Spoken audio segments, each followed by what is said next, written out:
তোমাদের লজ্জা লাগে না? এই খাম্পাতারের হাতে তোমরা দেশ তুলে দিতে চাচ্ছ, যে তার মার মরা দেহ নিয়ে ব্যবসা শুরু করে দিয়েছে। আমরা কি ঘাস খাই হসপিটালের মধ্যে? কি আমরা গরুর ঘাস খাই? হ্যাঁ, ঘোড়ার ঘাস খাই? হ্যাঁ, খালেদা জিয়া তো অনেক আগে মারা গেছে, আমরা বলছি। ওটাকে প্রিজনেশন ইনজেকশন দিয়ে এভাবে মোমের মতন বসায় রাখছিল। কি লাভ হয়েছে? কখন যে মারা গেছে, এই মরা দেহ নিয়ে তোমরা ব্যবসা শুরু করে দিছো। এটা গুনাহ হবে না? এটা গুনাহ হবে না? তোমরা গুনার কাজ করো নাই?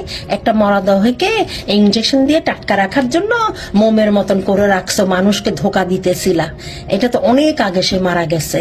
এখন তো ইনজেকশন বাইরেছে, এখন তো মাটির ভিতরেও দিতে হয় না। এখানে যাদের পয়সা আছে ওরা ডুমের ভিতরে রেখে ইনজেকশন দিয়ে একদম জিন্দা লাশ মনে করবে কি সে শুয়ে আছে, পোকাও ধরবে না, পচবে না, বাস্ট হবে না। কিন্তু এখন ওরা কি করছে, খালেদা জিয়ার মৃত্যুটা ওরা বাস করতে হয়েছে, কারণ এটা আর কতদিন এভাবে ওপেনলি ইনজেকশন দিয়ে রাখা হবে? এটা বাস্ট হয়ে আতরে বুতরে ছড়ি পড়তো।